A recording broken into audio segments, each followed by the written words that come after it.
we stand together, we'll never fall.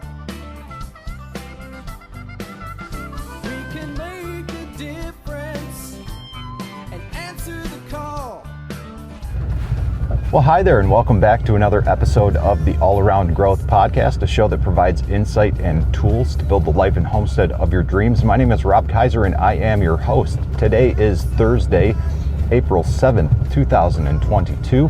We've got an episode by the Old Farmers Almanac today, or at least content that comes from the Old Farmers Almanac, where we will be talking about basil, spring soil prep, edible flowers, deviled eggs, and more, many of which are topics and items that I very much enjoy. So we'll see where the conversation takes us this morning.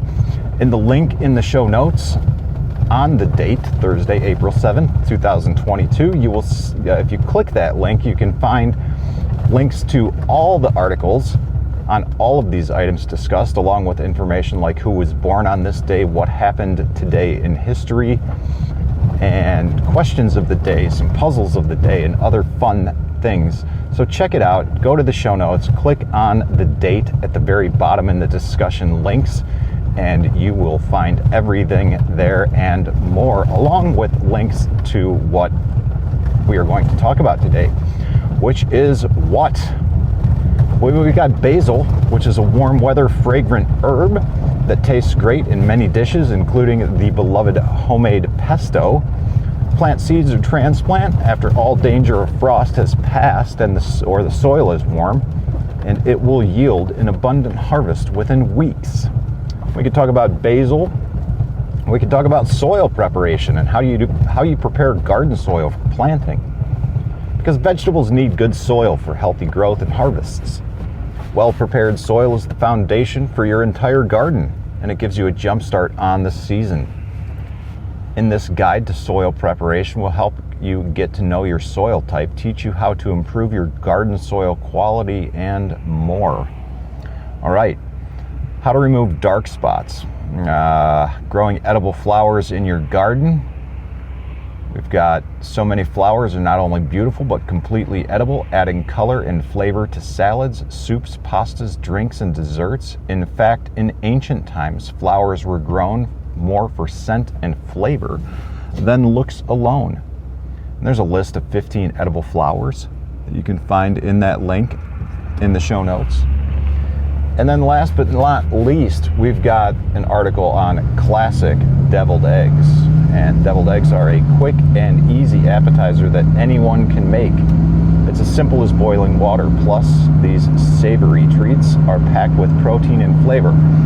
And if you've got chickens and they're laying, egg production probably is coming on strong for you, and you might be interested in this recipe for deviled eggs.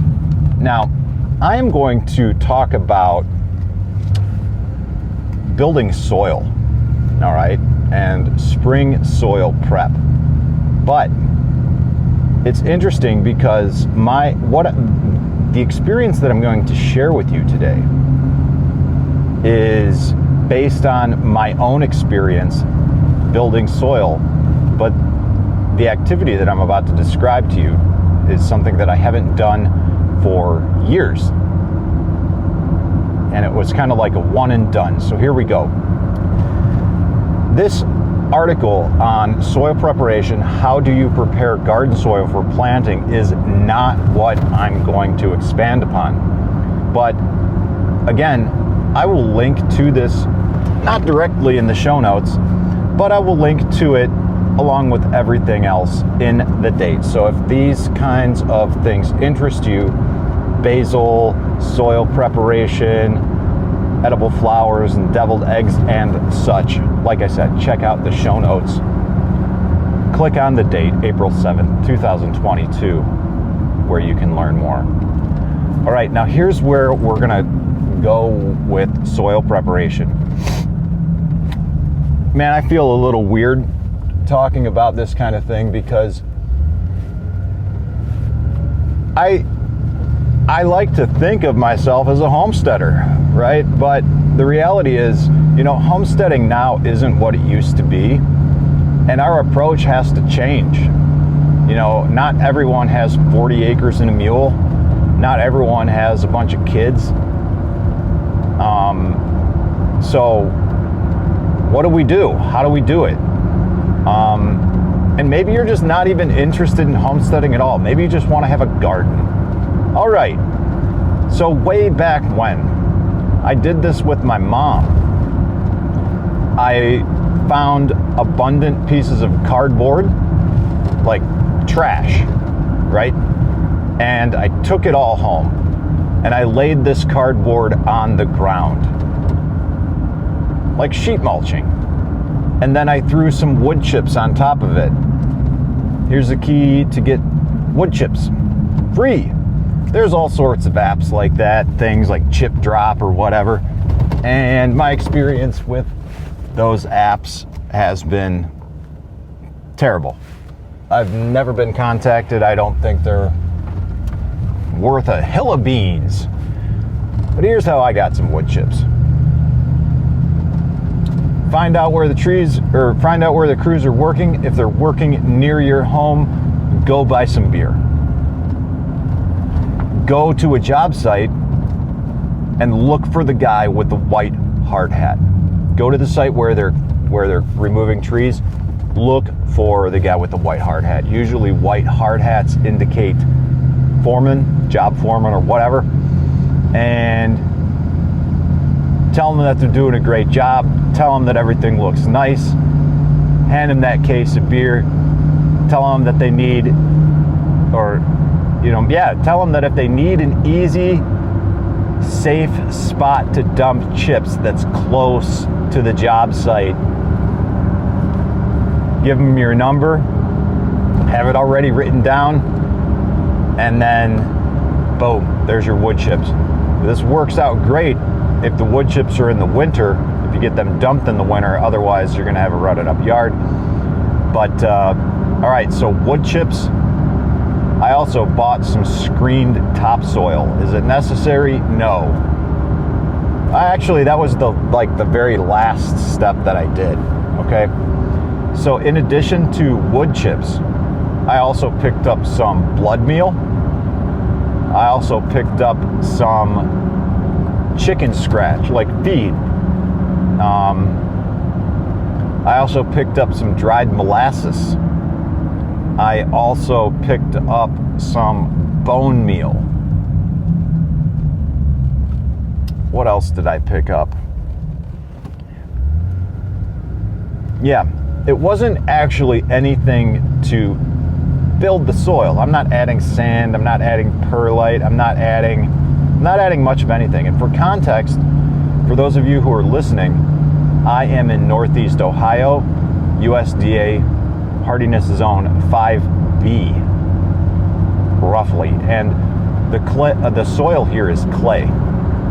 All right, up by the lake, up by the Great Lakes, there are little pockets of nice sandy loam, but down here in the area that is referred to as the firelands, or the fringes of the firelands, this is all scraped, glaciated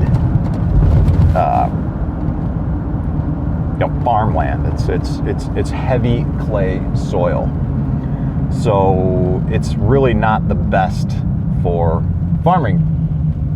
But the objective with the sheet mulching and the addition of the chicken scratch, the molasses, the blood meal, these things, was to provide nutrients and food for the microorganisms in the soil, the worms, the bacteria, all of that stuff. We are feeding the good bacteria, and we let that sit, and then finally we plant it in it. And this is where the screened topsoil comes in. I think I bought 10 yards or something like that and had it delivered, and basically just dusted the shaped beds once they were formed with some organic screened topsoil. And that just put the finishing touches on and made for a very easy planting surface. Mom and I did that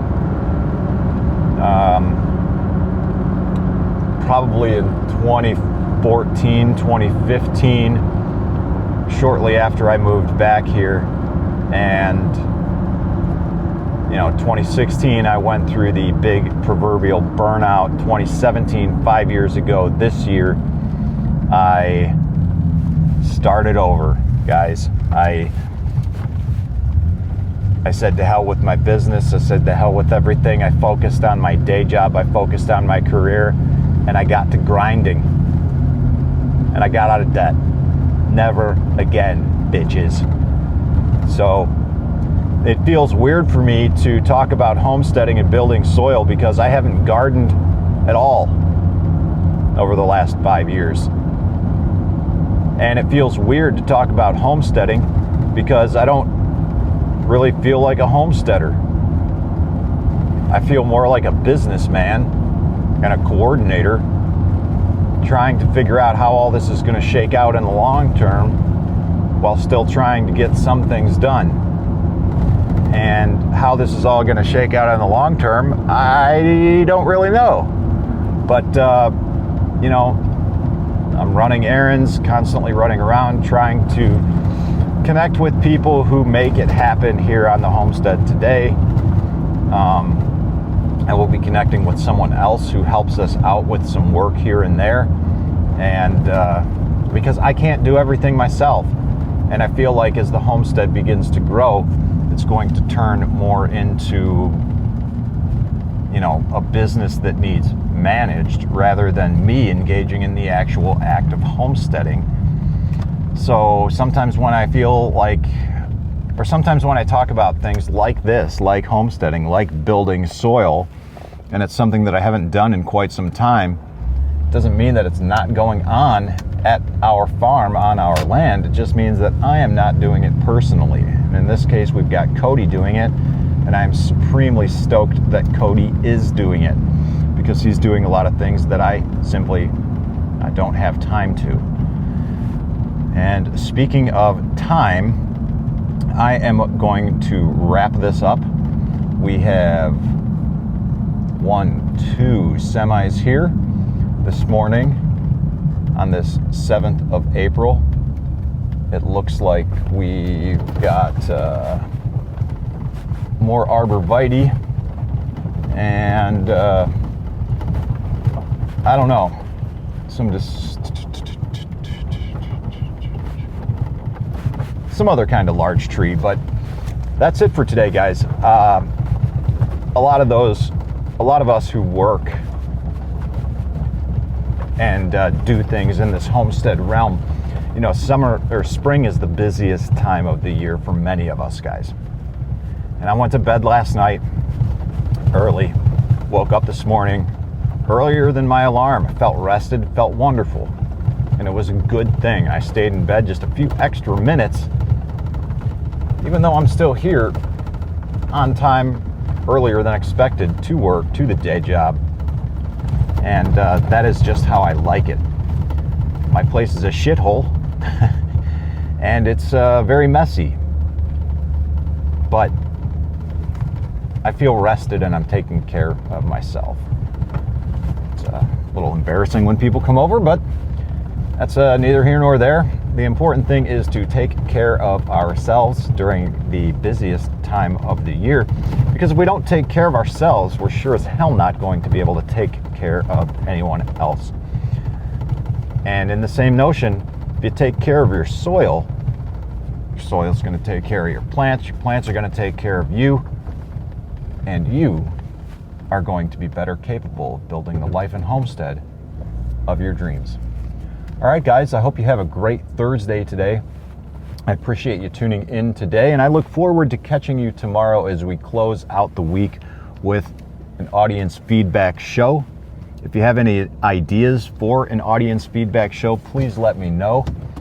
I've had some dialogue with a few people going out there on some complex items, but I need questions from you guys in order to answer them. I can't